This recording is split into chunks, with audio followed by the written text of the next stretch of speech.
En Inglaterra. La Ciudad de México, tenemos problemas muy específicos, pero también tenemos tecnologías y tecnólogos también bien desarrolladas. Tenemos, yo creo, en algunos de los proyectos a nivel internacional, diría, que hacemos de reciclado, de grafeno, de TICs, se puede competir en cualquier parte del mundo. O sea, las matemáticas, como ya vieron en la película esta de Oppenheimer, ¿no? La física, las matemáticas, la ingeniería es lo mismo en todo el mundo. Nos falta un poquito madurar el ecosistema, ¿no? El ecosistema es que haya más financiamiento, y ya muchos han practicado en otros países estos temas de cómo hacer el pitching y todo. Nos falta un poco aquí el ecosistema del inversionista, pero ya hay más, ¿no? De hecho, hay unos que se financian, pero parte de la idea del curso que me decía Rafa es, ellos son súper especialistas, saben que el MIT está rankeado en el número 1 del mundo, ahora. Número uno. Cambridge es la 2, que hay que revisar. Pero el MIT además es muy famoso. Cuando yo llegué al MIT las primeras veces, el MIT siempre llego, dicen, es que nuestro valor es que trabajamos en industria y tenemos muchas empresas, incluso en la bolsa, pero que sobre todo han cambiado el mundo, ¿no? En ética, en aeronáutica, son muy buenos, ¿no? Entonces el papá ahora nos dice que ustedes hablan del problema. ¿Cuál es el problema? Por ejemplo, yo ahora que estoy de este lado como funcionario o los inversionistas, obviamente quieren ingresos, pero los ingresos van a venir si tenemos un mercado, ¿no? Y ese mercado es resolver un problema que nadie ha podido, o que han podido pero somos más competitivos. Entonces ahorita un poco, a veces el pitching y todo esto es como de mejorar y optimizar, pero van a trabajar ahorita en 3 días. Lo que se quiere aquí es que su propuesta de valor sea muy fuerte. Tenemos propuesta de valor, por ejemplo, los mototaxis. Es obvio que es una necesidad muy grande de la ciudad. No se ha atacado muy bien, muy informal. Tenemos el tema de las kits, el tema de los materiales. Entonces, la propuesta de valor tiene que ser muy buena, porque además, ahora que traigamos inversionistas o busquemos inversionistas, obviamente ustedes con su dinero, pues desde que entra alguien dice, pues a ver, es casi como casarse con alguien. De veras, le voy a invertir a esta persona, es una persona seria, tiene un buen plan, me va a regresar el dinero, no se me va a desaparecer. Pero además no quieren que si te dan $1 o $1, no quieren que lo regreses $1, ¿no? Sino quieren que el retorno de la inversión sea alto. Entonces, todo este proceso, ellos tienen muchísima experiencia en el mundo haciendo misma Scale. Es una, en Estados Unidos, en Inglaterra le llaman emprendedora en residencia. ¿Qué quiere decir? Que ella ya pasó esto, ya es emprendedora, ya está ahí, pero está ayudando a que siga la academia. Y obviamente, pues, igual ahora que le vaya bien ese emprendimiento, también puede ser un ángel, un inversionista. Pero bueno, les deseo mucha suerte. Vamos a estar el equipo de la dirección del CEDI para apoyarles. Y por favor, concéntrense mucho, vamos a echarle muchas ganas. De verdad, es un privilegio tener a gente de las mejores del mundo. Morten Gill, que no vino hoy, pero hay que agradecerles, invirtió más o menos en todo el programa alrededor de $750,000. O sea, esto cuesta $750,000, $60,000. O sea, hay que aprovecharlo. Pero además, como oye, su oferta de valor es esta, pero les van a ayudar a que la oferta de valor de cada uno podamos ir, no solamente a México, incluso podamos ir a Estados Unidos, a Europa, a buscar capital, y se pueden hacer las soluciones para México. Pues bienvenidos, y pues bueno, empecemos. Sorry,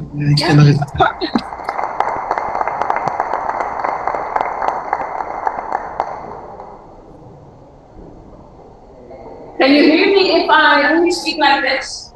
Yes. My voice actually comes really, really loud. If you need me to wear this thing, I'll do it.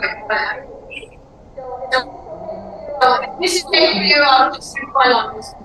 Okay. So, Juan, thank you for being here. I'm so glad to see you get your you worked so hard last night, and I was saying to you, you want to teach that that this is the best forward of the science in the world. So I can't wait. So I think you should Sounds like really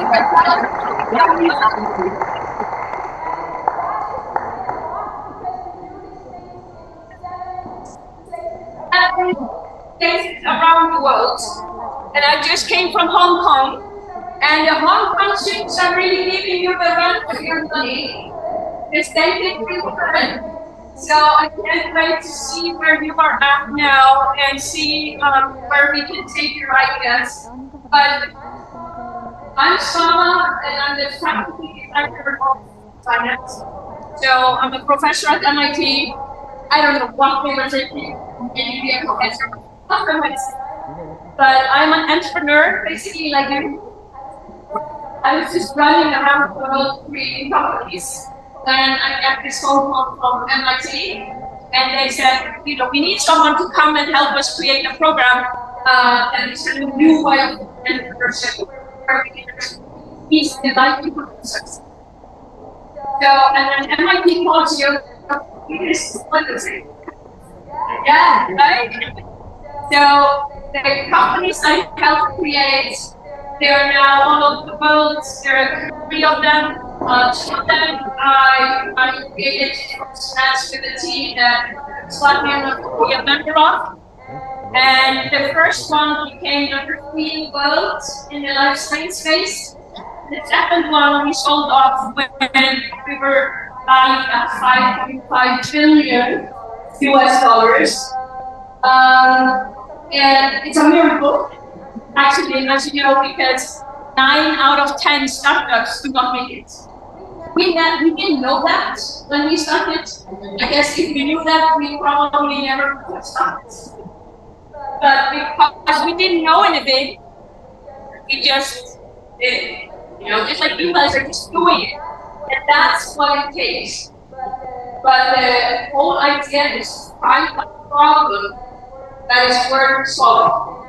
And as Pilar and Miskaira went through with you, is that the reason 9 out of 10 startups do not make it is because they skip the part about understanding the problem. And why is that? Why do we only work on the solution?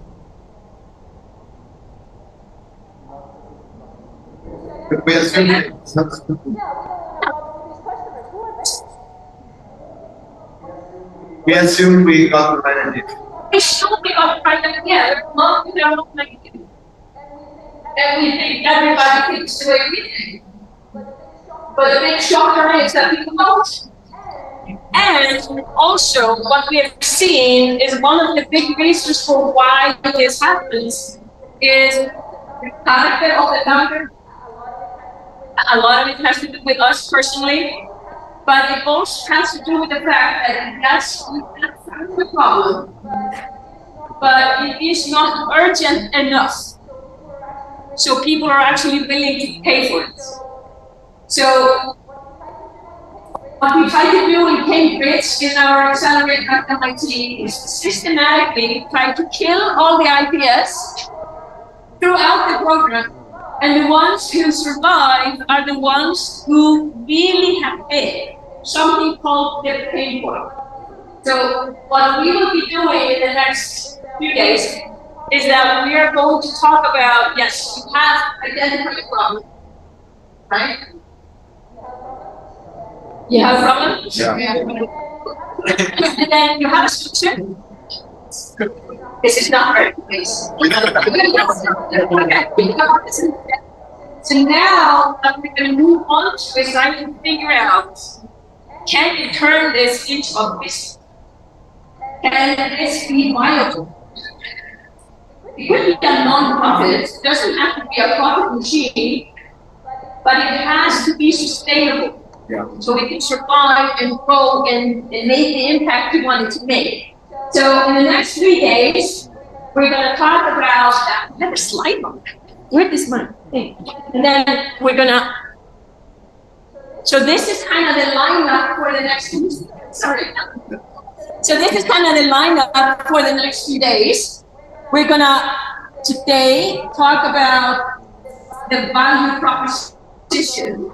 So how do you actually identify a pain point that is so severe that it automatically creates value for people. And this is where we most often go wrong. Because yes, we create some value. Yes, there is a problem. We all know it. But we haven't been able to find that point where people are willing to buy it or use it. So that's what we're going to do today, try to figure out where is that pain point. And then Miskaela is going to take us through what we call vision design. Meaning, yes, you have a problem. Yes, you have a solution. Yes, you have enough value to offer. And then what we envision to do with that thing. But then tomorrow, we're going to go a little bit hardcore and just talk about the business model. Basically, where is the revenue? We're going to focus mostly on the revenue. Where is the revenue coming from? Do you have more than one revenue stream? Or is there no revenue stream? Can you not identify a single revenue stream? Then you need to go back to your value proposition and figure out what did we do wrong. And then we show you kind of how we do action planning for startups. I really encourage you to use time after the workshop to do this part really, really well, because we see all around the world that the startups that do the action planning like they mean it, like really do it well, they are the ones who are more likely to stay with us. Those who do not do the action planning, they spend their money, if they fundraise, they spend their money on the wrong things. So action planning is super simple, but at the same time, absolutely critical. So some of you are not there yet. I've been looking at the Miro board. Some of you are not there yet, but you will get here. So this is a really important piece. And then on Wednesday, we're going to talk about how do you create a killer pitch deck. Like, how do you tell this story in a way people cannot wait to give you money?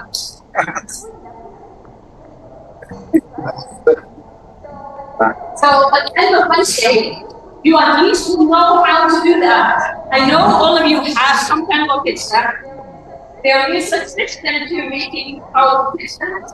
We looked at 300 pitch decks a few years ago, 300 pitch decks that all had raised a lot of money. And we tried to identify what do they have in common, you know? So we're going to share that soon. This is not a review for you vice versa. You've seen this, but it will hopefully help guide you through the process. What was the number one thing they had? So, simplicity and quality. That's a really good question.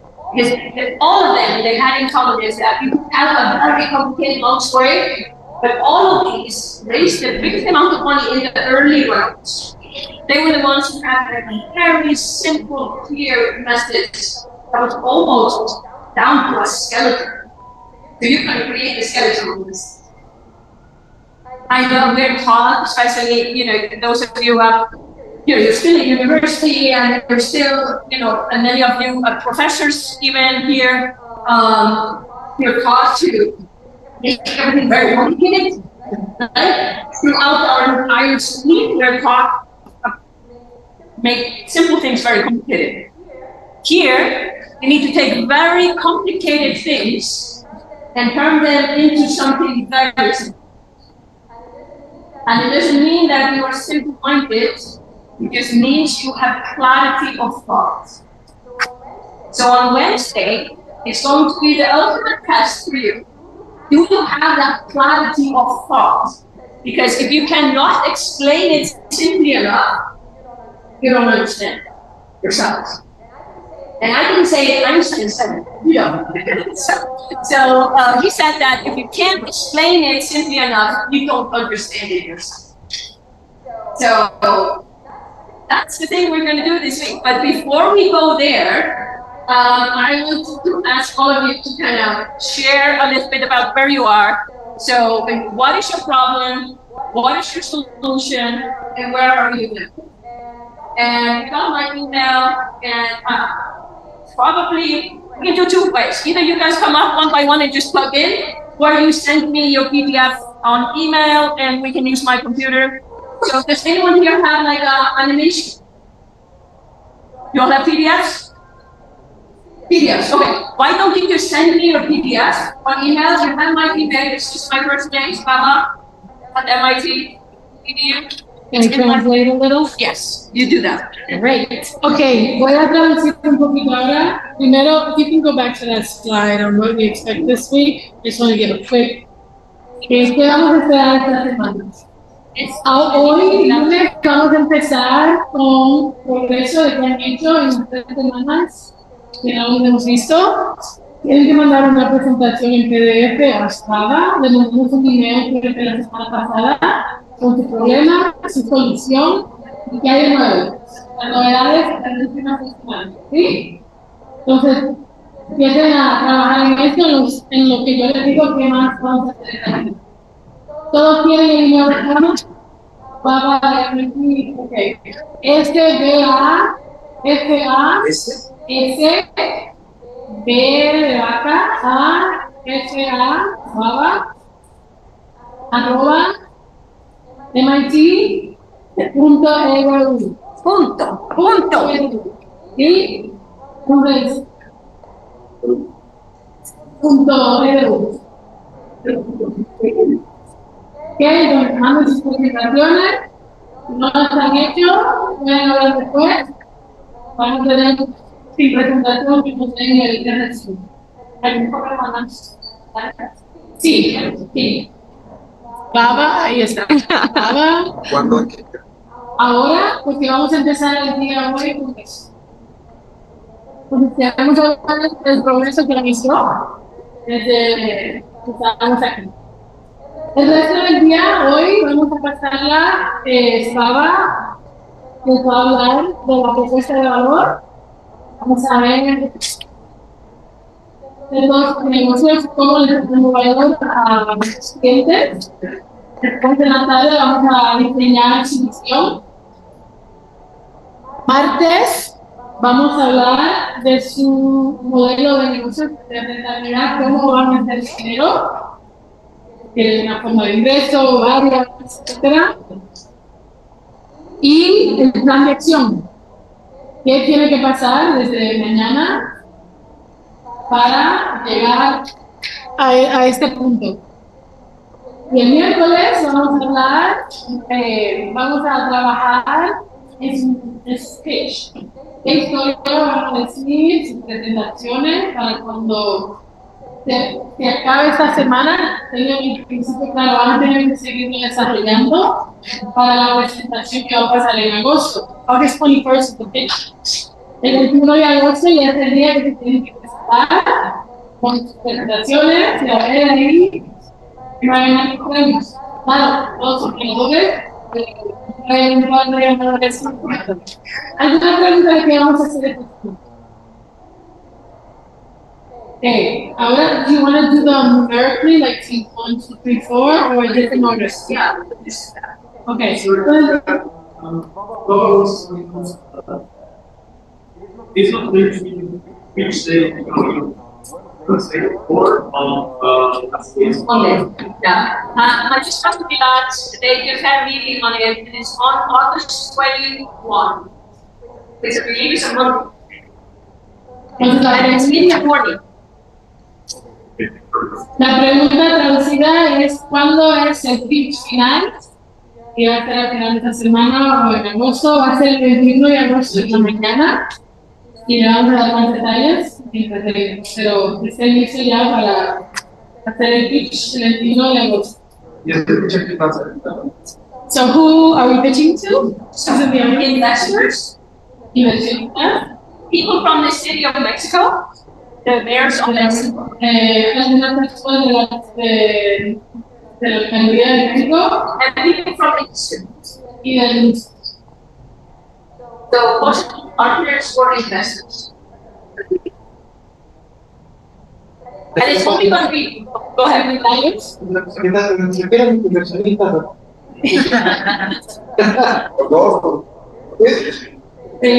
detalles. People the basis for Yeah. Ok, ya sí. Vamos a empezar del 1 al 12. Entonces, do you give me a minute? Have you started receiving the presentations? See, you can tell them the pitch is only 5 minutes, and today we're going to give 3 minutes per team. Ok. El día del pitch final van a tener 5 minutos, pero hoy solo tengo 20 minutos. Tienda, solución, el progreso. Hoy no es el pitch final, es la vamos a trabajarlo para el 21. Vamos a empezar brevemente. Entonces, el primer equipo es el de Paco. Creo que sea.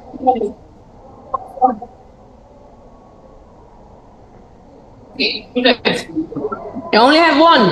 Okay, I think they're all also waiting to get online, and so they might need Wi-Fi to send it. No, creo que le estaba haciendo otra. ¿No? So why don't we then just have plug-in? People just plug in their computers. Okay, para no perder más tiempo, vamos a empezar poniendo las computadoras directamente aquí hasta que llegue el internet. Para no perder más tiempo. But you can start with this one, the one that actually said it, right? That you got. Bueno. Yeah? Vamos a So, empezar con rápido porque sí entró las de ellos. Can you please come up to the front? full screen mode. And the reason for this, Can I get the clicker? One is for you to practice telling your story this point in time. And also, it is for all the class to have an opportunity to comment on what's going on. If you do not understand what they're talking about, you have to say so. Because we're in the safety of this room, so there is not clarity. You have to say it. Okay? That's how we know each other. Dos metas para este ejercicio es que puedan practicar. Y segundo, para que el resto de ustedes puedan entender. Si no entienden, por favor, dejadnos saber, porque todavía estamos en práctica, no es el día final. Así que le ayuda mucho a ellos a ver si no entienden. Step, and you 5 minutes, 3 minutes. That's what we're building. There it is. Autopilot for building operations.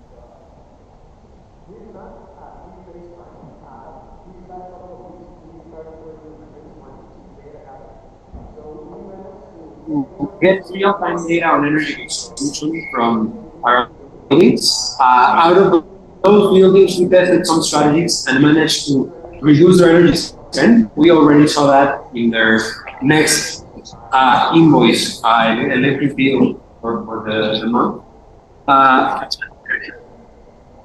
There we are. Yeah. We'll give you a few more seconds. Awesome. Yeah. So I'll go back to the 3 different phases. So we built the phase 1, which is data gathering. Then we will work on a phase 2, which is building a decision-making model to automate the decisions on how energy should be managed for that building. And then we will work on the 3rd phase, which will be deployment of the fully automated solution. So right now we're working on the phase 1, which is starting to get data. So we installed smart meters on 8 different buildings and are getting data of those buildings, just how they are operating. We've contextualized that data, which means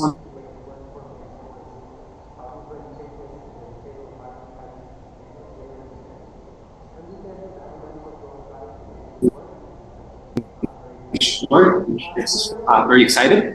We're now working on getting temperature interval data, like real-time data on the temperature of the building through the day, so that we can optimize the HVAC for the building and get the building management system data.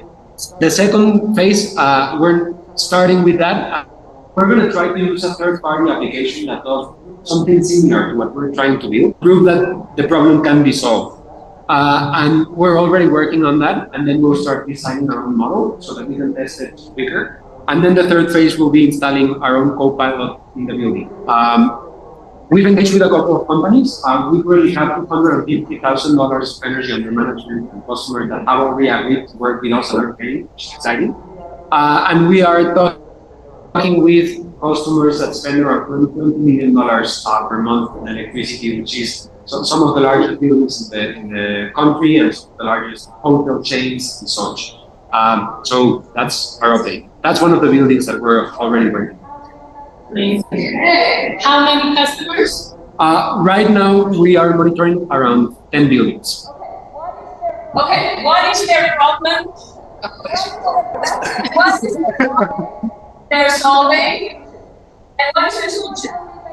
Can anyone tell me based on this, what is the problem they're solving? The enterprise wastes a lot of energy. That's the problem. So they're gonna make profitable or optimize the energy, the system for don't waste that energy. In the building. The building, that's right. Yeah. Okay. Do you bring it up? Any other thoughts? What's the problem you heard me solving? Energy management for building.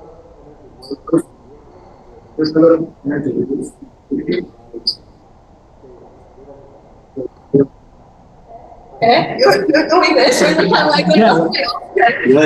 I think that the initial part is the buildings. That's right. Exactly. Yeah. That's the second. second. Yeah. Anything they need to change? You just met them on the sidewalk, you asked, what are you doing? And this is what they said. So, would you have confidence? Sorry. No, it's good. I would also engage if it's the case in the design process of the building, if it's possible. Of course, you're working with people who already have the buildings, but if I could, I go to design, not just implementation. That would be, well, we work circular economy, that's a big problem. We're not working on this. We are after that. We're also after that. But a lot of it happens in the design space. We need to engage for things. We need to get involved in this. All of us. So one more question before we move on to the next one. Why is it so important that they are able to tell exactly what we do and why it matters? If you are investors, now think as investors. I'm gonna think like investors. I'm gonna say, how are we gonna do it? Yeah. So that's Sure. And there's a question here, so I'll go behind you. Here. Same question. Yeah. Yeah, the same is what is the competitive solution, because this is what you is a problem in buildings and energy. You can see in Mexico is that. long time ago. Absolutely. So what we're building and to keep improving in this couple of days, but is we use the phrase autopilot for building operations. So we're fully automating the solution. Most companies already have. It's not designing the electronics to automate processes, but it's the decision making on how that should be operated. We've learned that a lot of and some of the buildings that we're already working with have building management systems and have fully automated their solution. But the decision making that goes behind that is very static, while the weather is very dynamic. So we're trying to build the decision making model to automatically adjust the parameters for the buildings on a regular basis. This is what they do differently. So that was not very obvious in the beginning, obviously. But this is kind of how you can think about your storytelling like an onion. You begin on the outer layer and you go in. So the more questions you have for him,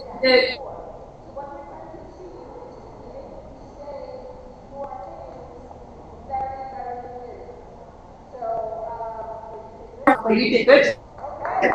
Okay.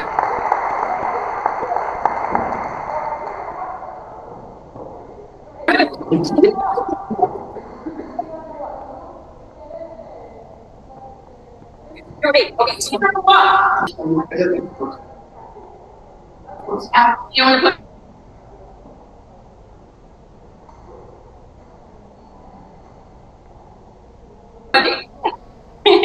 okay.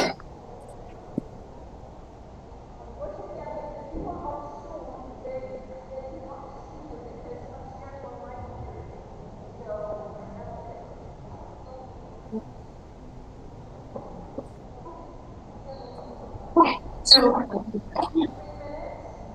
3 minutes. And let's do this in lightning round. The first one took a little bit longer because we need to get going. Okay, Lisa?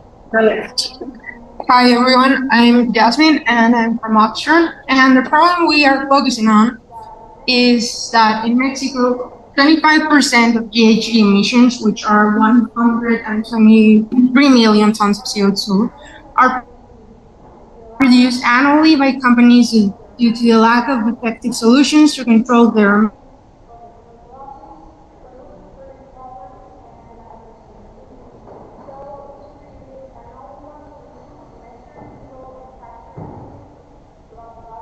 chain of corporations. We have right now 3 products, one that can calculate the carbon footprint of food products, a second platform that focuses on the emissions inventory of companies, and a modular carbon capture system for capture carbon directly from their sources. And what we worked on during the last few weeks was in 3 main things. One was finalizing the development of the software for emissions inventory management.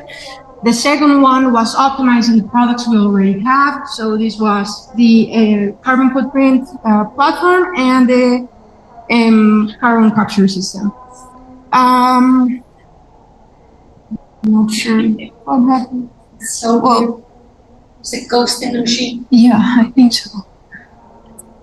And the third one was selling what we had. So we focus on the products to launch the products to market and also offer consulting services. Our results was that we developed a high fidelity prototype and also started performing demos to public corporations. We also had a pivot to new clients and companies, and also improved the aesthetic design, which allows us to reduce costs of the manufacturing of the carbon capture system and also reduce the size. And well, we are starting to develop a marketplace for environmental solutions. And well, finally, we are about to close pilot with a bank, so that was really good. And also we are about to start the consulting service. Yeah.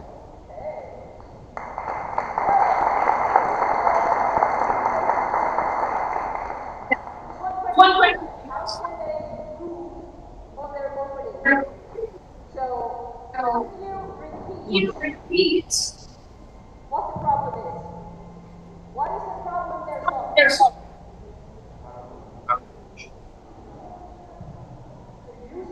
Using carbon vision to do walls.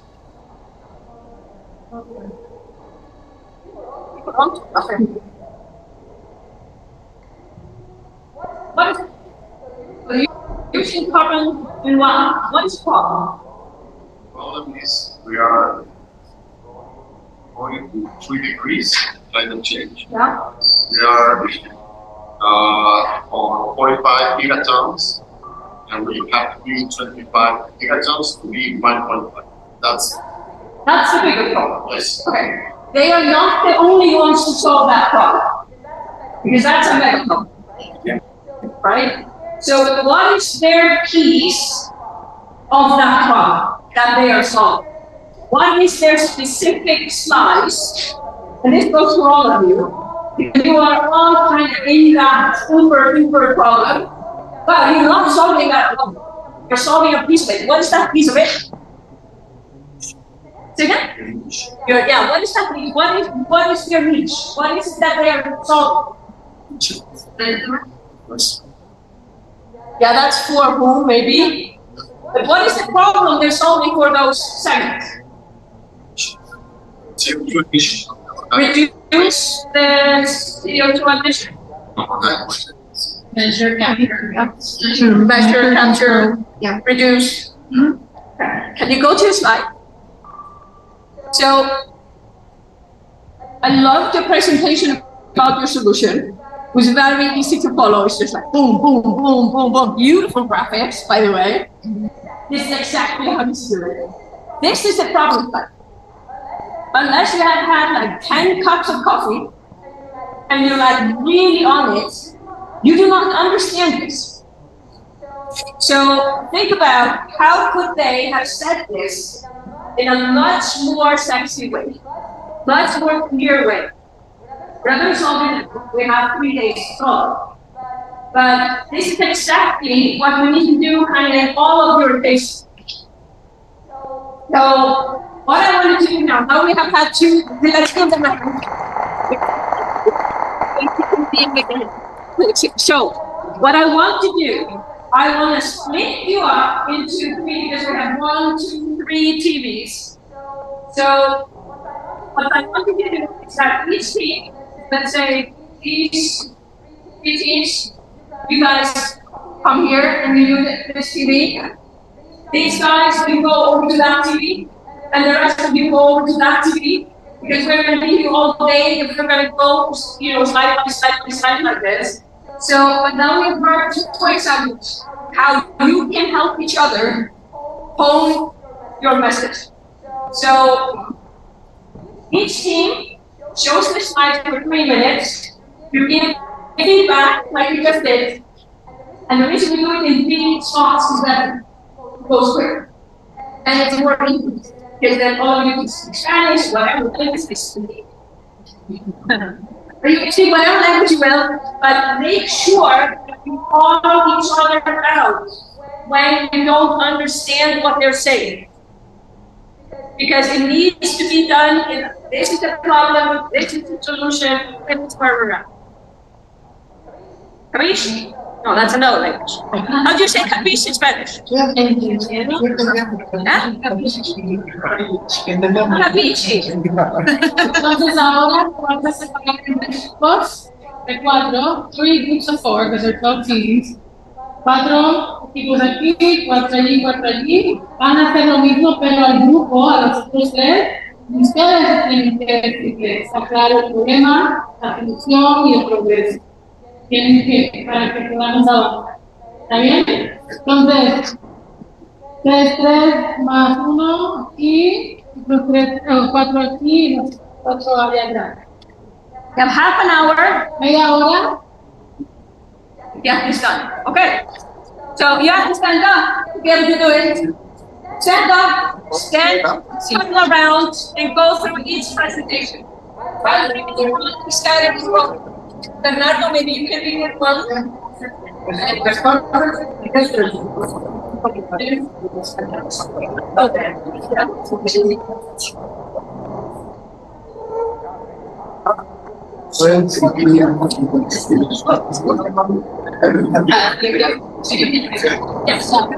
try. You can just plug it in. It's on, so you just plug it in. Okay. Which one? No, very good.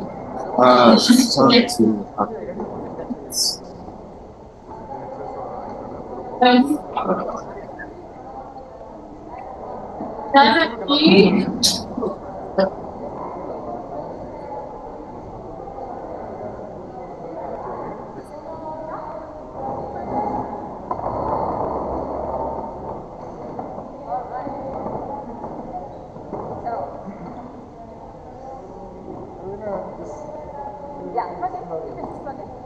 Remove me?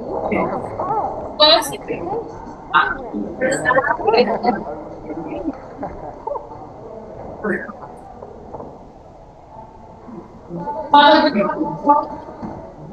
And then just plug in this.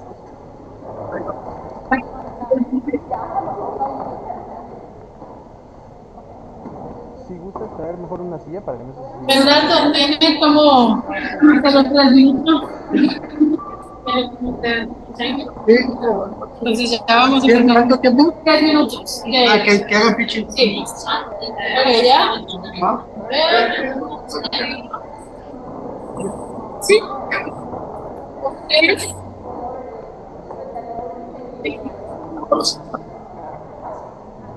¿Listos? ¿Estamos listos aquí? ¿Listos? Bueno, sí. Para empezar muy rápido y por encima, EO es un operador de flotas para las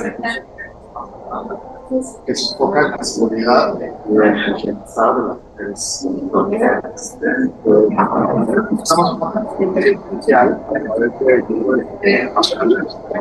dentro de la tecnología humana. Y lo hacemos posible a través de este ciclo más con una reducción del 65% y 45% de los pasajeros. Entonces, digamos, el gran overview del problema. ¿Cuál es el problema? Que tenemos 500,000 años aquí en Ciudad de México, mujeres, donde existe la violencia de género.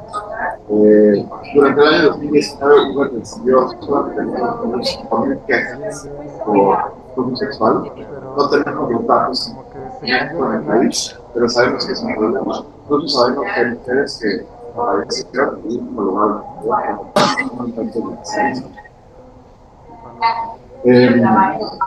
nosotros estamos una falta de recursos económicos distribuidos, una falta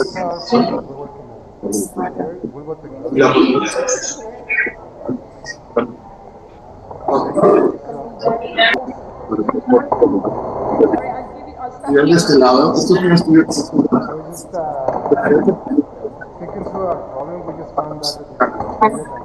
abajo estamos combinados para tocar a 100% pero en una carretera para ir a la escuela. Entonces, hay una complejidad de nuestros automóviles que está, según nosotros, deteniendo, digamos, esa económica que podría ser distribuida Vale. Nosotros la solución que tenemos identificada es hacer los vehículos más eficientes, invertir en las condiciones laborales de los conductores y tener como resultado un mejor servicio a los pasajeros. Entonces, el primer prototipo es 420 kilos, comparemos eso con los 2,000 kilos que presenta Tesla y las eficiencias de la manufactura y de las que podría tener nuestro vehículo. Este es nuestro primer coche que se enfoca en la verticalidad, en la aerodinámica. Nuestro coche está muy rápido, satisface mucho con una pequeña rueda. Este es nuestro próximo vehículo que estamos trabajando actualmente. Es un vehículo completamente modular. Lo que permite la modularidad es que nuestros coches tengan, en lugar de 16 horas que tiene Waymo o tiene Cabify, nuestros coches eléctricos que tengan 23 horas de transición. Yo creo que lo más interesante ahorita es acomodar estos números para entender cómo vamos a distribuir y la otra cosa que tiene una reunión con Pablo para estos años y están muy interesados. Perfecto. Aquí me puede dar, ¿te puede decir el problema y la solución rápido?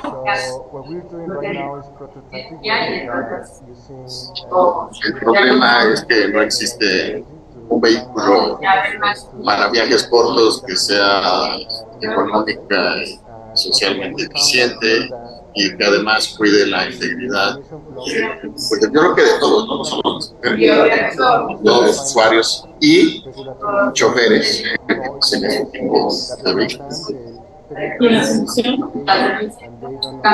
Es un vehículo eficiente que aprovecha a reducir el tamaño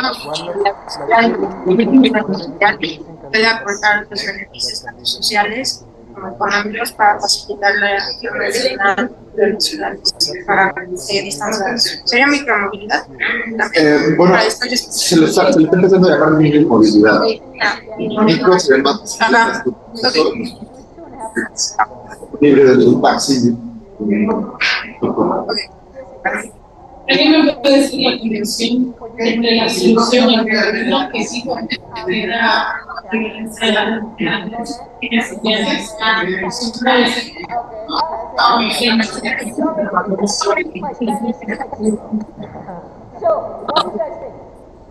El diseño mantiene seguro al chofer y a los pasajeros. De una forma te da, además de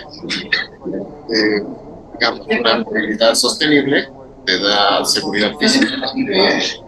Cometí el error de trabajar todo el tiempo en hablar de los principales. No llegué a hablar de las cosas. Pero si es eso, es una cuestión de seguridad física también dentro del vehículo. Claro, el vehículo tiene que estar seguro, pero sobre todo el tema de la eficiencia del vehículo es que permite redistribuir la economía de la producción y empujarla hacia los humanos dentro de los mejores salarios.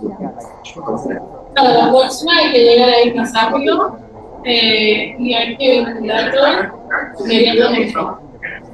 Por cierto, que el próximo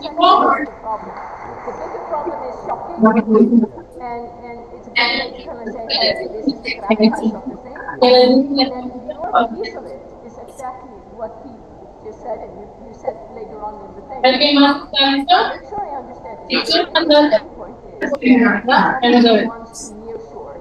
Muchas gracias.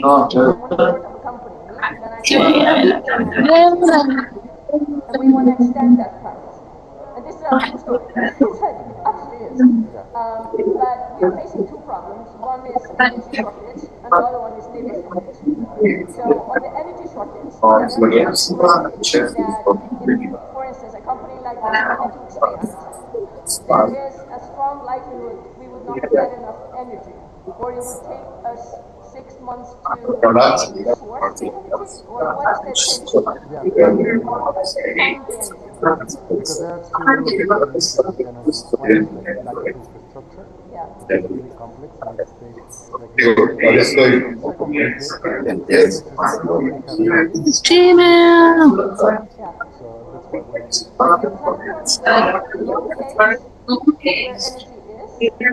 Bueno, ven tú en lo que encuentro el email de Saba. ¿Estás lista? no matter where it is. They just need to know what type of energy. Puedes ponerlo ahí, pero And the price and the thing. And they will receive the offer. wow. ¿Qué? ¿Estás? Quiere lo ponemos en 300. People want to understand it, and for you, this becomes, of course, crucial to your sales pitches and all that. But you're very this needs a little bit of people. But now Ay, solo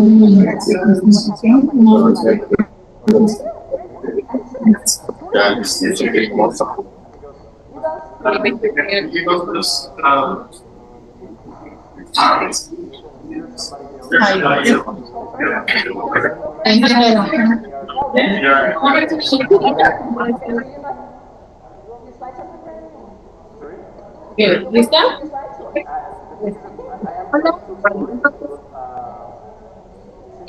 Y nosotros mismos del diseño colectivo, con ayuda del gobierno de la Ciudad de México a través de CITEI, estamos en proceso de formar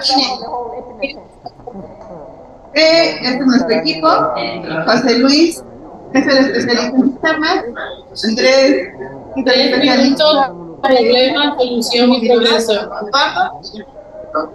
Nuestro problema es que en la periferia las periferias de la ciudad hay muchos mototaxis.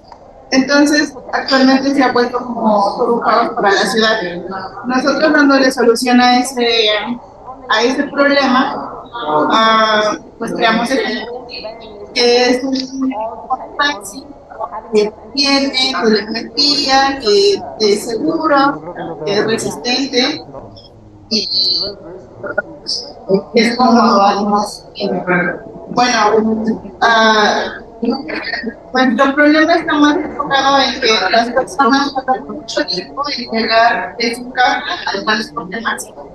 Y lo que queremos es disminuir el tiempo, que sea fácil, seguro, accesible y que sea barato, muy económico. Y que, bueno, también nuestra visión es enfocada en que no solamente sea este vehículo, sino que tengamos diversos vehículos para la necesidad de todas. Hay personas que necesitan cargar cajas para 5 cuadras de casa. Entonces, eso también queremos. ¿Y el progreso? Y el progreso es de que participamos en SECTEI, en la convocatoria, en Impact Hub, que fue con Banamex, y bueno, también participamos exactamente allí. ¿Y cuál es el impacto de eso? El impacto es de que ya estamos, o sea, ya hay un prototipo físico y que es útil, o sea, que ya ha sido probado en la calle. O sea, un impacto a las personas, a las ya hemos hecho pequeños viajes porque las personas dicen, ay, por favor, pasen taxi. O sea, estamos, gracias. Muy bien, ¿otro?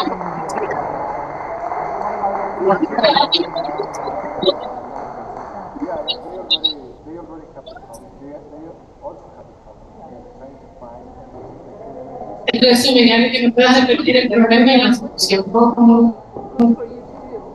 La ineficiencia que hay para a ver si micromovilidad y cómo establecer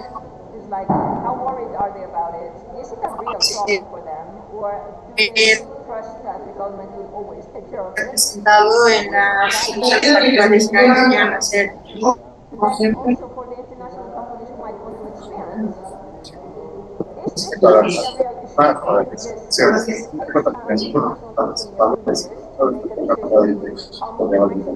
Sí, claro, de hecho lo mencionaba al principio. Yo, a ti estás diciendo que los mototaxis ahora son caros, pero no me dijiste por qué. Claro, ya ustedes aquí saben, pero tienes siempre que decir qué está pasando con el mototaxi de hoy, que es un problema. Solo sé el número de viajes, pero no sé por qué es un problema. Con la solución ya empezaste a explicar un poquito el problema, pero tienes que hacerlo en inglés. Me dijiste que dura mucho tiempo para llegar al objetivo. Me dijiste que es caro. Bueno, no me dijiste que lo quieres hacer a bajo costo, más limpio, más rápido, pero no me dijiste que eso era el problema. Entonces, el problema tienes que ser bien clara y específica. ¿Sí? Ok, la solución. ¿Quién me puede decir la solución? ¿Cuál es la solución? Vehículo eléctrico, eficiente, que no contamine, que sea seguro, que puedas utilizar los viajes sean eficientes a través de Sí, creo que ya eso estuvo mucho más claro, ¿sí? Y el progreso, ¿quién me puede decir en qué progreso han hecho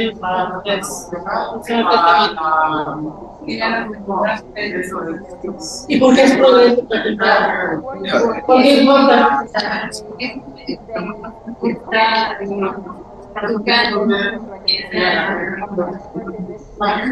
Sí, voy a empujarte un poquito. Eso no importa que lo hayas presentado. Lo que importa es cómo se ha recibido y qué pasó porque lo presentaste. Y al final, creo que es lo más importante, que es que tienes un prototipo que ya lo han usado. No me dijiste cuántas personas, cuántos viajes. Eso es lo que le va a importar a alguien que puede entrar a tu equipo. Números, impacto. Tenemos un prototipo, lo usaron 100 personas, hicimos 50 viajes, reducimos el tiempo del viaje por 50%, el costo por 20%, exacto. Y si no lo sabes, entonces empieza a ver cómo... Entonces, entiendo que...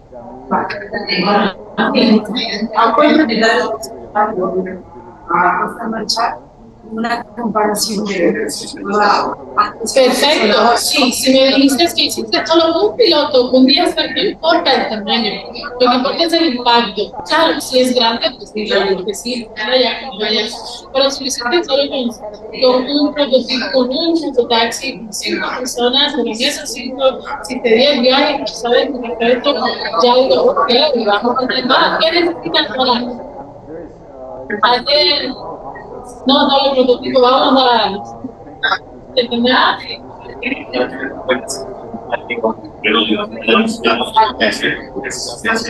¿Cuánto cantidad de gasolina y ustedes con una carga completa de batería, cuánto hace el costo del cuadro corporativo? Entonces ya pueden aceptar la necesidad de con esta carga de batería hicimos tantos viajes y con esto hicimos tanto y entonces Entonces, para los de 5 minutos sí vamos a darle un poquito y qué bien están para esto. Obviamente esto y déjame para que lo entiendan un poco más. La solución creo que estaba clara y ahora te falta el impacto. Está claro el problema y el impacto, porque lo tiene. Solo es el impacto. ¿Está bien? Perfecto.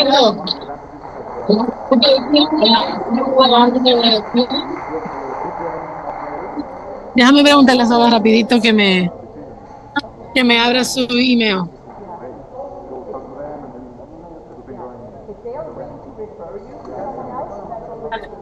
I just need your inbox because they've emailed you presentations. Are you guys ready? I already Oh, you already sent it to me. Alrighty. Okay, so what do you need? I'm gonna look for the presentation now. Okay. Someone. I gotta see who it is, but I couldn't find your inbox. ¿Es ¿Tú eres Alberto? Bioreactor. ¿Cómo te llamas? It's Scoa. Can you refresh and see?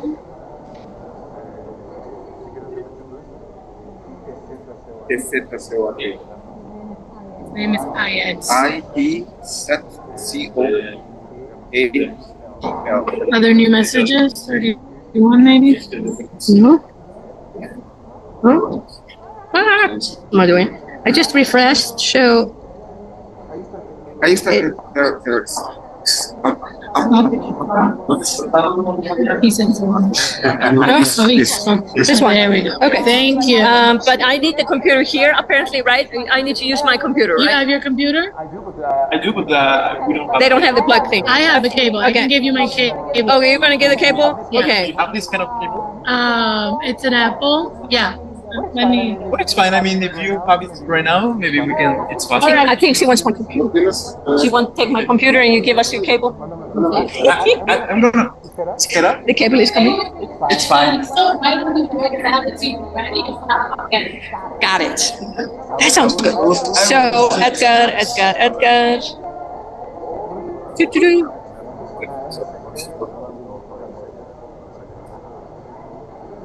This one? No. It's the last one. The one that says both times. That's what I thought. Puedes mandar por hecho. A ver. No, this is DB. You're not DB. Volta.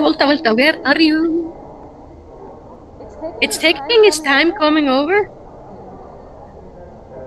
It is MacBook Max. Perfect.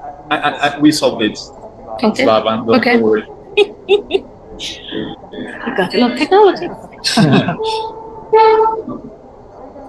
Are you going to use yours? Or? Yeah. All right, then I'll throw my.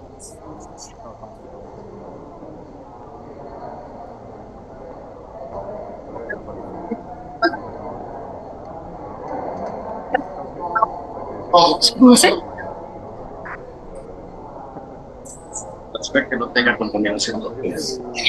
La solución, bueno, en lo que hacemos tenemos múltiples soluciones, pero esta es la que vamos a implementar ahorita aquí.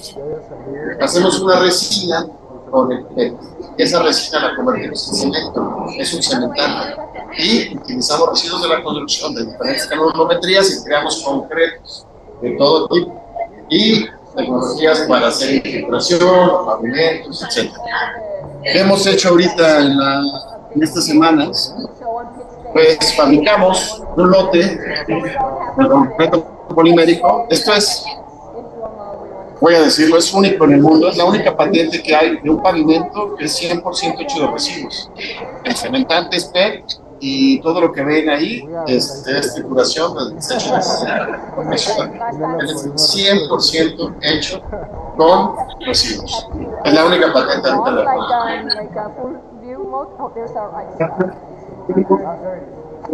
Bueno, fabricamos un lote de 120 metros cuadrados y propusimos a las autoridades hacerles una calle en una zona donde ellos consideraran que pudiera ser representativo. Entonces nos dieron en la Secretaría de Obras dentro de las instalaciones de la Dirección General de Servicios Urbanos y Sostenibilidad, que pudiéramos hacerles una calle donde entran sus camiones de servicio y el estacionamiento de sus empleados.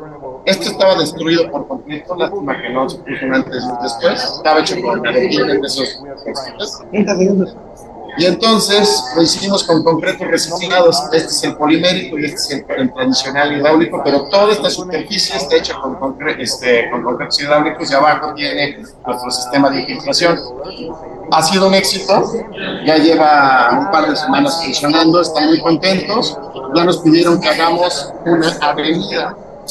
Esto fue una calle, ya nos pidieron una avenida, estamos escogiendo un tramo de avenida en Tlalpan, nos pidieron que fuera la alcaldía de Tlalpan porque es la que más inunda.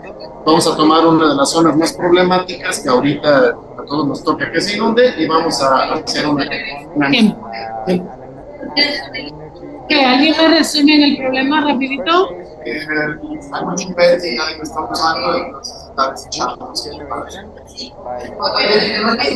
¿Algo más? Ellos crean una resina con la que... Pero esa es la solución, el problema, algo más. Solamente se puede 40% de ella comprobar que es menos del 40%. Mucho plástico, poco recuperado, ¿qué más? Que no solo son residuos del PET, sino también de construcciones, o sea, son dos problemáticas. Que toda la ciudad está llena de contaminación por PET. Mucha contaminación. Hay otro problema aquí que yo sé y tu solución habla, pero no hablas de ella en el problema. No, ok, entonces no vinculaste en el problema porque lo has hecho antes, como el plástico causa las inundaciones. No, ayuda a bajar la temperatura. Las dos cosas. Las dos. Más claro, dime tú. Bueno, tú lo estabas diciendo, ¿quién era? ¿Quién eras? ¿Qué entendiste tú? Que también, ¿quién habló de las inundaciones aquí? O sea, el verle los organismos que ya cuando se desecha causa las consecuencias como la violencia pero él no lo dijo eso. Lo insinuó con la solución, ¿verdad? Sí. Pero el problema, según ellos, que se ponen en las alcantarillas ponen botellas de plástico. Mira, el mayor problema de las botellas de plástico en la regulación es en las pesas reguladoras del corriente. Háblame en español bien básico, yo no entiendo nada de La eso. Ciudad de México está dividida en dos sistemas. En el oriente, no es por gravedad, la corriente es alta, la zona oriente es baja. Se diseñó desde los años 50, 60. Entonces, en zonas bajas, ¿qué pasa con el plástico? No, las zonas altas. Altas. Son represas, son sistemas de represas que vienen de las montañas. Todos esos sistemas de represas se saturan y bloquean año con año. No se imaginan. Bueno. Yo voy a traer fotos para que vean. Entonces, a eso hay que articularlo, porque si es parte de la propuesta que vamos a hablar ahora, entonces tienes que llamarlo en el programa.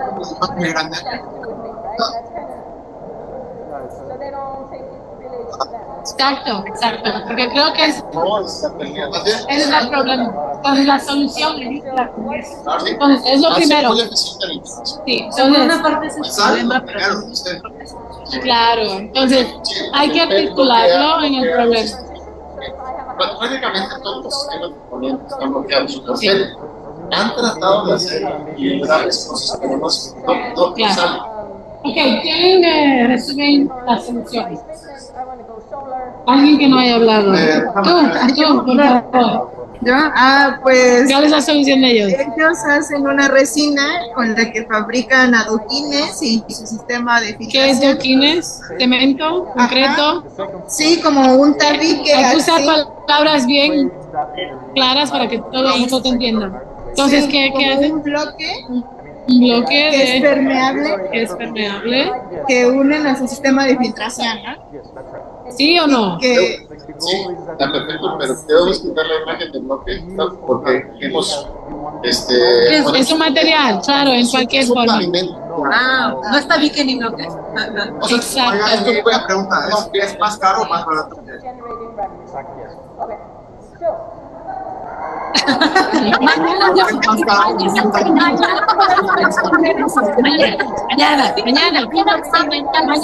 Mañana. Entonces, ¿qué más? Para que puedan tener la selección.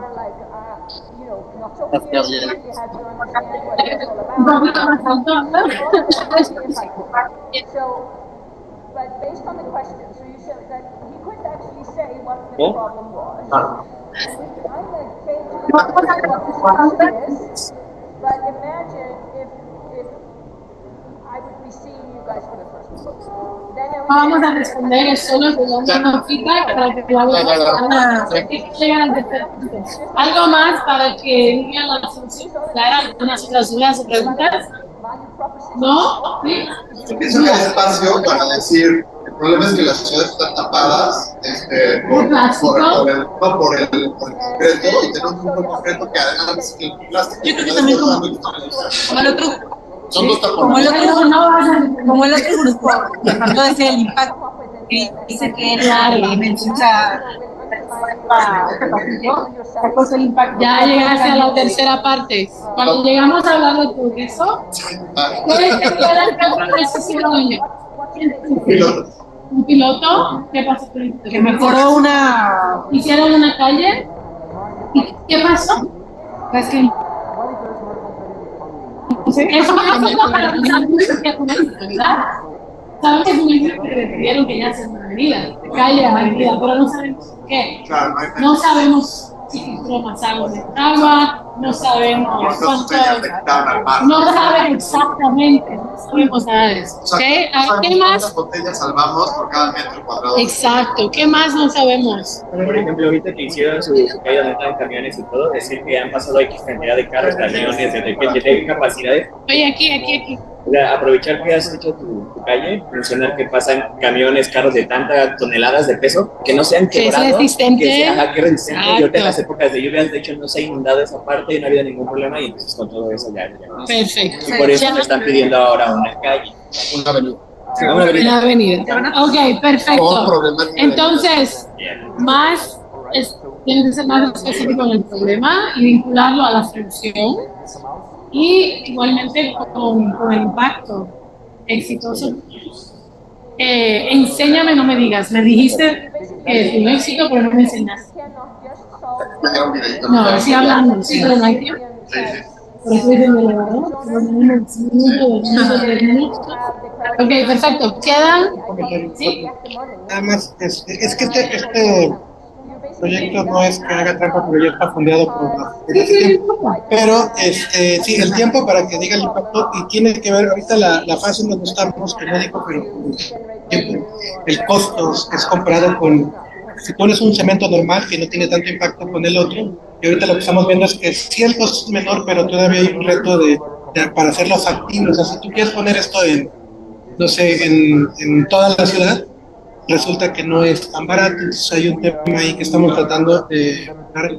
El costo-beneficio es alto, y aún así, bueno, pero ese tema es como el tema para acabar el impacto, ¿no? Es el tema crucial de eso. Sí, y esto es acabar el impacto. Sí, lo que lo hacemos. Sí. Ya nos comenzamos. Vamos a hacerlo en equipo. Quiero que vengan. Quedan 12 segundos. ¿Quieren que uno presente ya? Bueno, ya está listo. Ya Swava me dio Bio Dark Energy. Ok, ya estamos listos para ti. Muchas gracias. Un aplauso.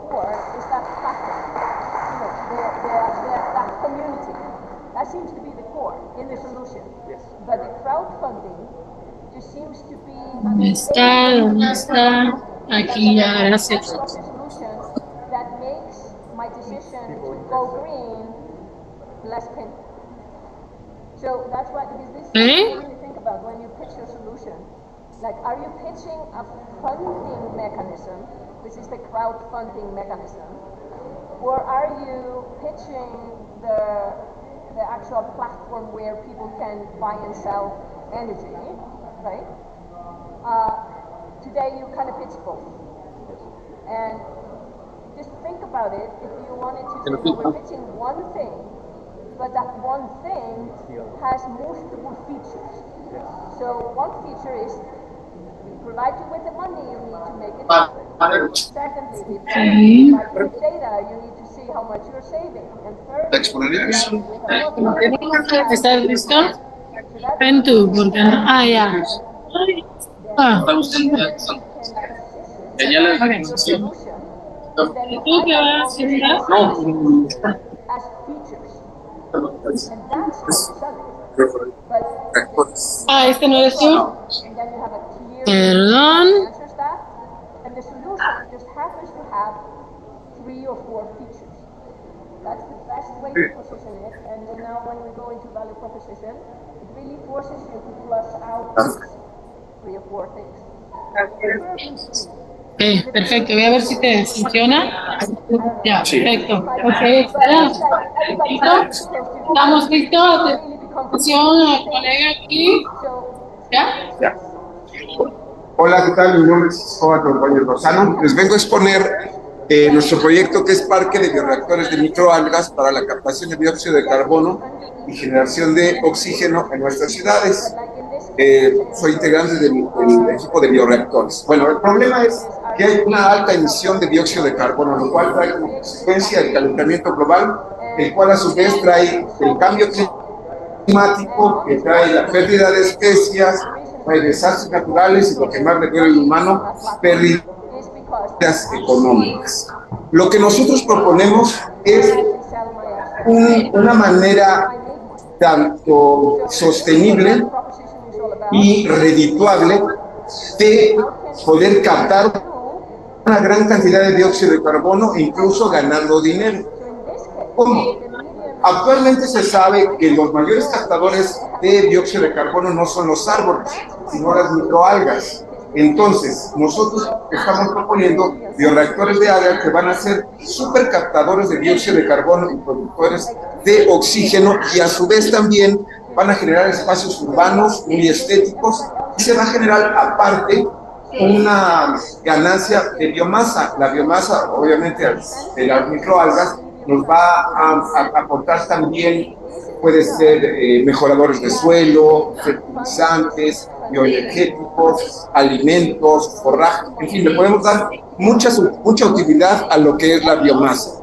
Entonces, lo que proponemos también es que sea financiable con bonos de carbono, excepciones fiscales y, bueno, también con la comercialización de la biomasa.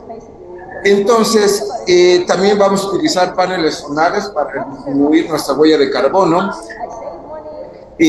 Vamos a proponer parques en donde la gente se pueda esparcir dentro de ellos, un tipo parque futurístico en donde la gente se pueda esparcir y a su vez adquirir educación ecológica. ¿Cuáles son nuestros avances? Hasta el momento hemos hecho vinculaciones con instituciones académicas, especialistas en biotecnología que están principalmente especializados en la producción de algas. Estamos viendo cuál es la alga que capta más carbono, estamos conceptualizando el prototipo, estamos viendo la viabilidad financiera y vamos a empezar a hacer ensayos ya en esta alga. Por el momento es todo nuestro avance. Cabe mencionar que este proyecto fue iniciado aquí dentro del maratón que hubo, entonces es completamente nuevo. No tenemos antecedentes. Es todo. Pequeño resumen del sistema.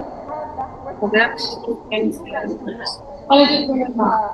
Que hay mucho carbono. ¿Ok? ¿Qué es el problema? ¿Perdón?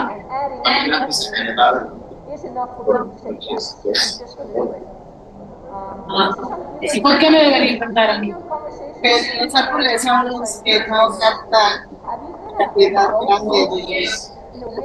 Sí captan una gran cantidad, pero aún más las microalgas.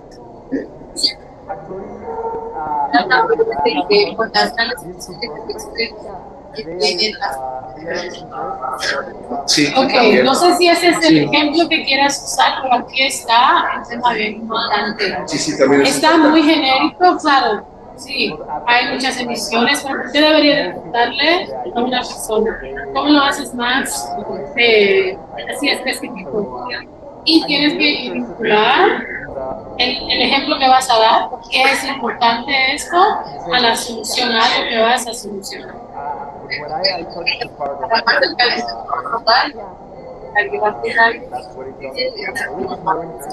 Entonces, si lo que vas a crear afuera de capturar, porque la captura en sí misma ya es normal, pero quieres hacer Y algo. aparte producir oxígeno. Exacto, entonces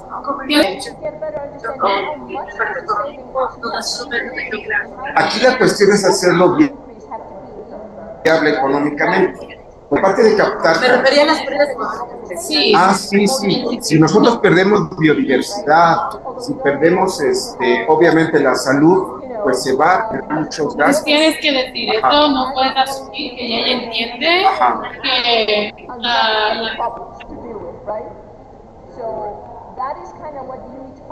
la regancia o la falta de la vida, tienes que decirlo y no decir todo. Por ejemplo, puedes decir 2 o 3 cosas que van a tener impacto en que tu solución va a impactar. Entonces, al final tienen la... No, para contar. Sí. Para de las personas.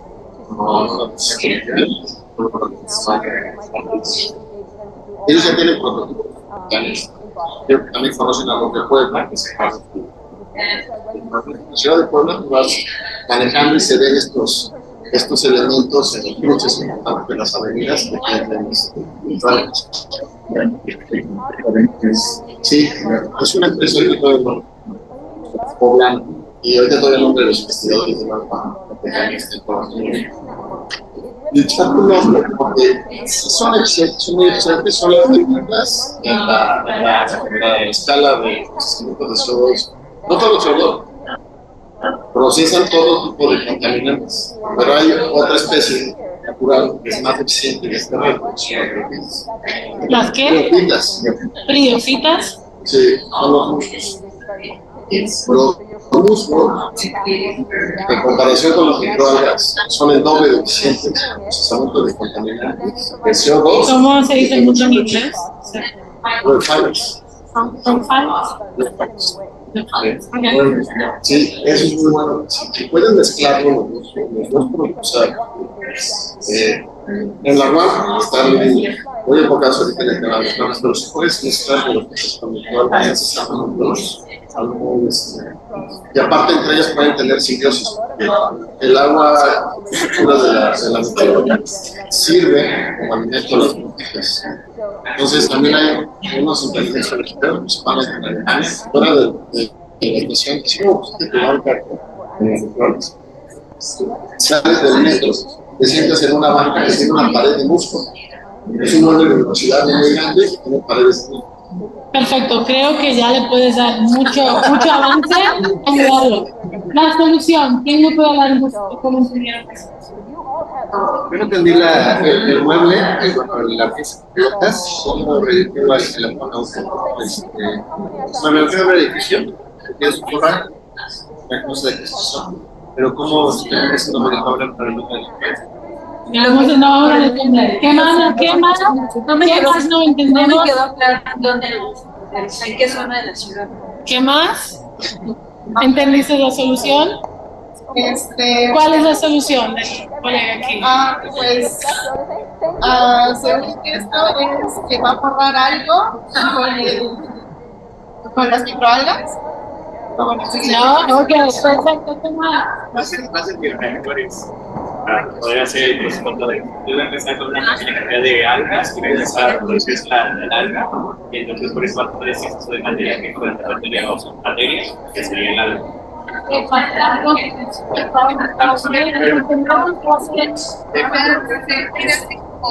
Árboles, darse forma de árboles naturales, no, o sea, sí entiendo porque me importa, porque tengo que invertir en su idea, o sea, cuál está si no inviertes,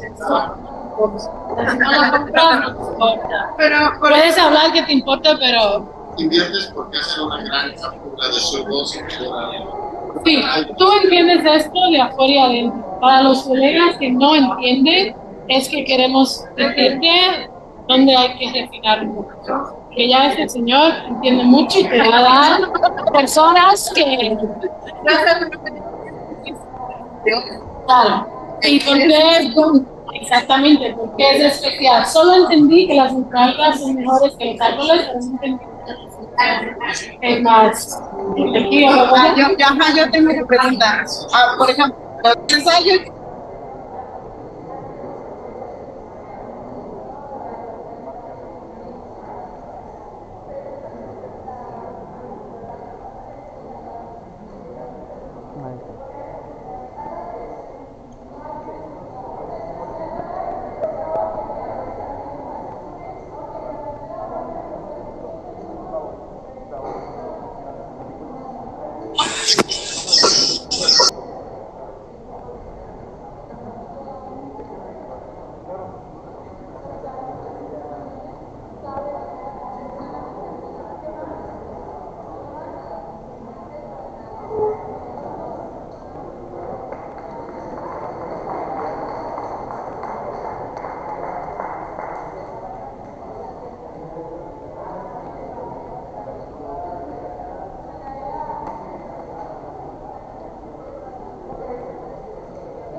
You should use it. You can use it on your page. You have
Okay, and then what is this one? Luxury and aspiration. People buy your solution because it's a luxury, or it is they are inspiring to Tesla, Porsche, Rolls Royce, right? Say again? Audi, definitely could be in there. Ferrari, yes. I was hoping someone would say I was in Ferrari, but that you all, that was. I was more of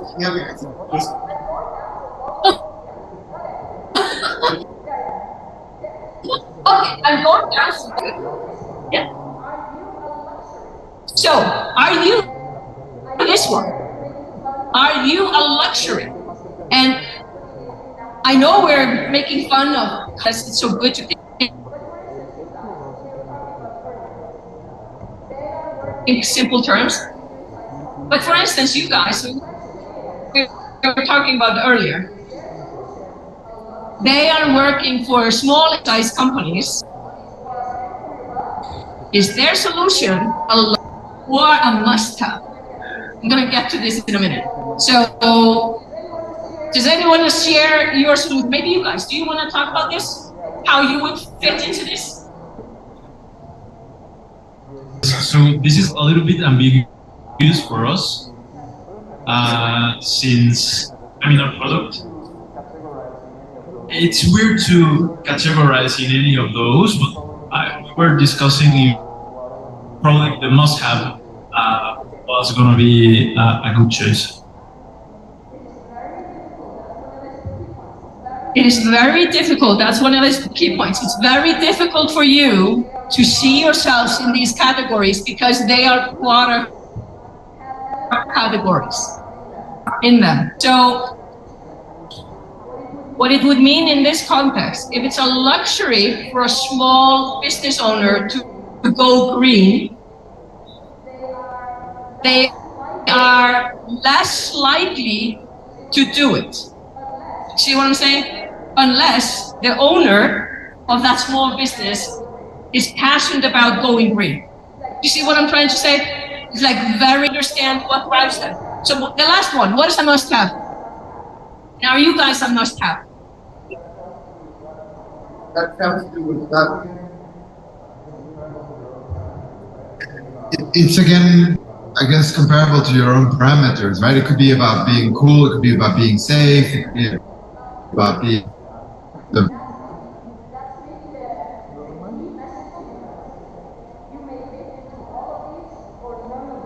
best quality. That's the company who buys your solution. It's not what you think, it's about what they think. And what a must-have means, can you think about a must-have solution that you have today? Your life is just impossible without it. Oh, glasses? Yes. At least for you and I. Apparently. What else? Food. Food?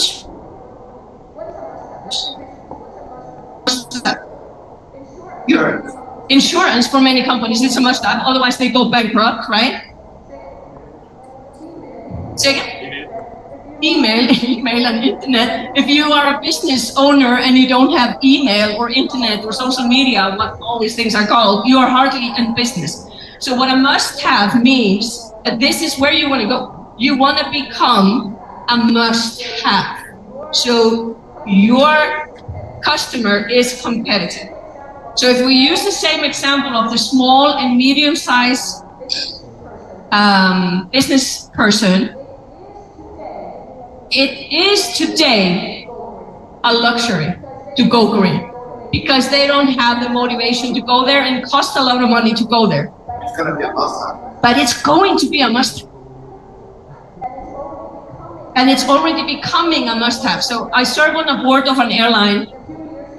And a few years ago, all this carbon emission, yada, you know, we were kind of like, okay. Now, it's the first topic discussed on that board, every single board meeting. So it has become a complete must-have because the customers demand it now. So this is just to kind of give you an idea how to think about it, but this is how you do it. And now we're gonna work. Come on. So first of all, this is the first exercise. So there's something called value drivers. What is it that drives? And this is what you did when you did your needs analysis. We're just gonna flush it out to two things now. So what is it that drives the need of your clients towards needing a solution? And if you can pick those two axes that are the most important ones, that have the highest value and the highest urgency for the person, then your sales are going to be so much easier. So let's take the example of a Kia. Let's take the Kia. What drives people towards selecting a Kia? Not the car, but a Kia. Oh no, I'm going to change my mind. Tesla. Why do we buy a Tesla?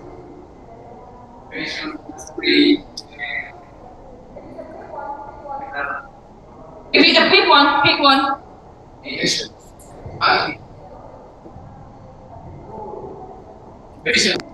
Okay. These things. So, let's say, on this axis, the main reason people are buying it was to look cool. What is that? Or emotionally?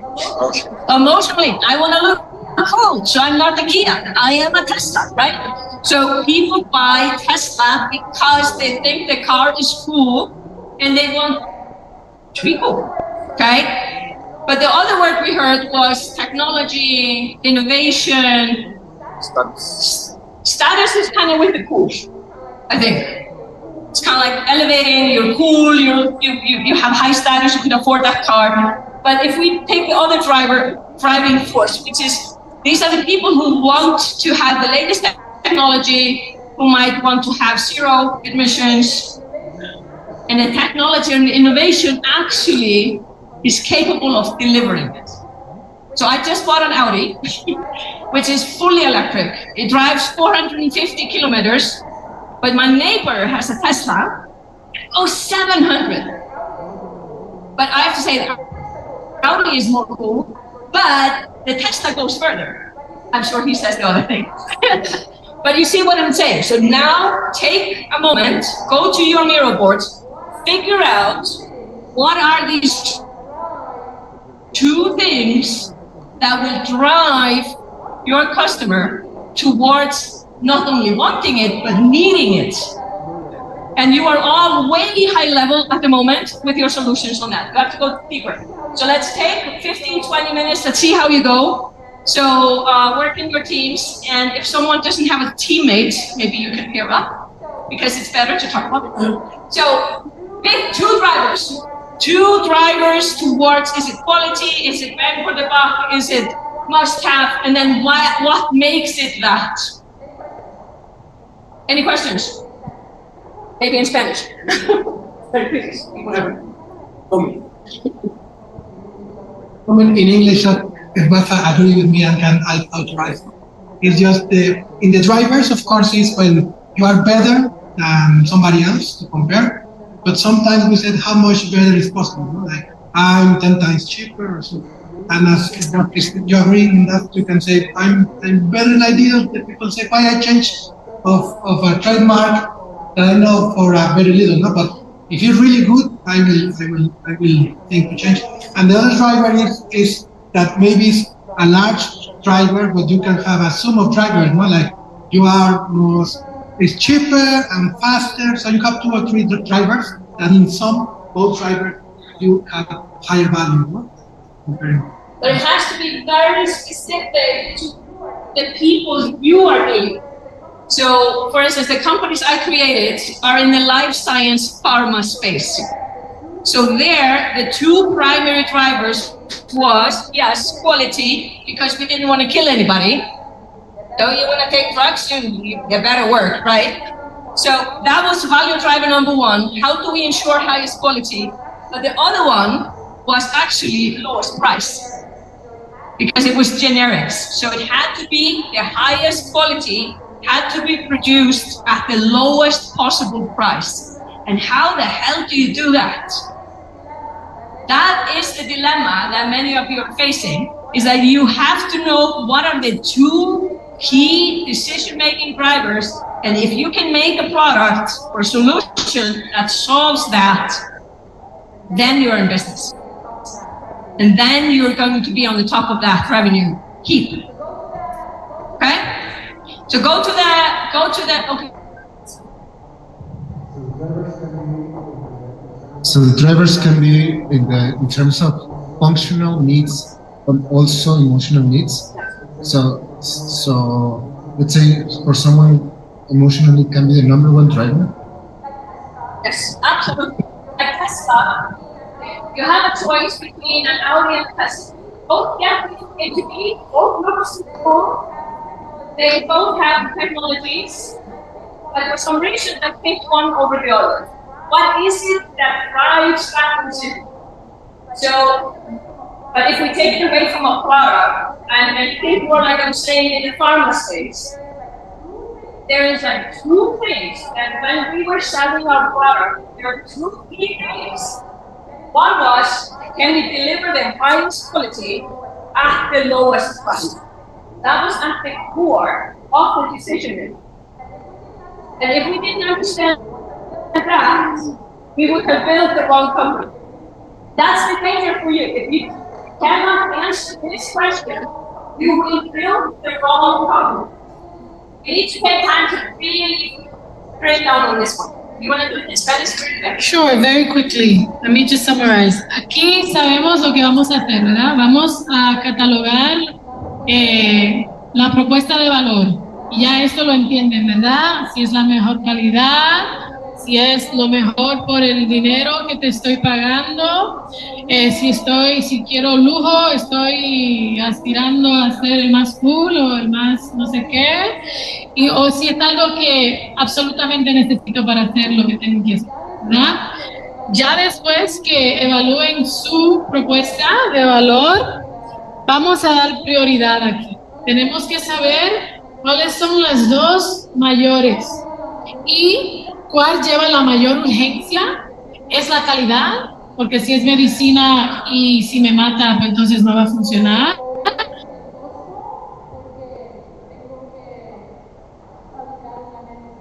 O es el costo que tengo que dar a un costo. Entonces, esto es para que vaya evaluando de sus valores, de la propuesta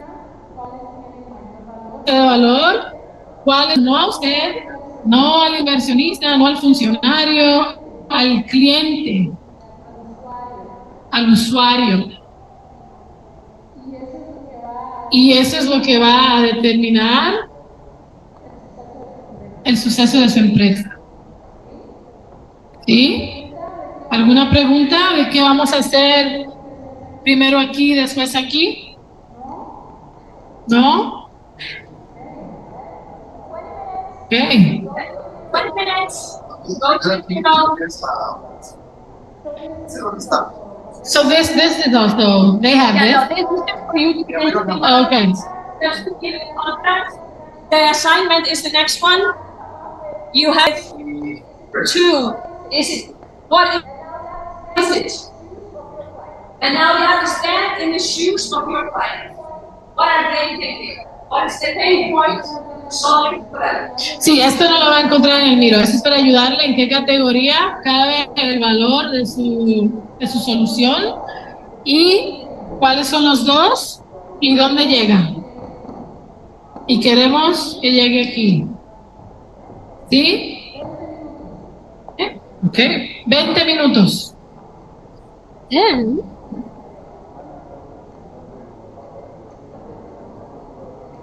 in 5 minutes in the room. Yes. We probably need to give them more than 5 minutes. 10. Fine.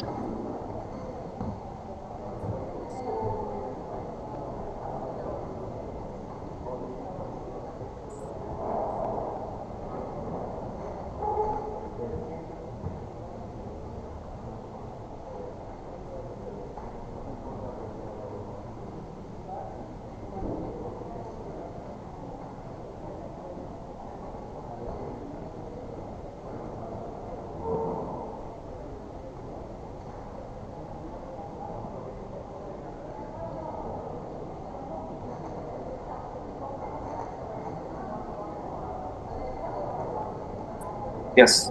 Oh, it's nice to put one and one. You get it like that. Yeah, I think so. Yeah.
Es muy sencillo, si no conoces don Enrique Guzmán del Centro de Patentes.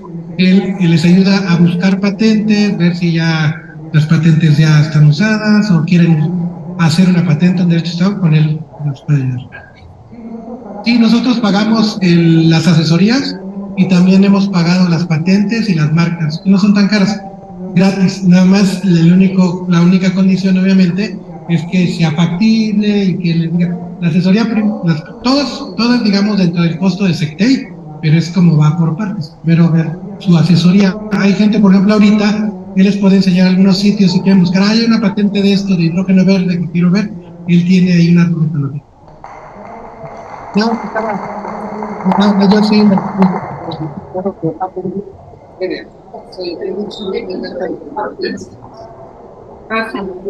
Yeah. Would you like to say something?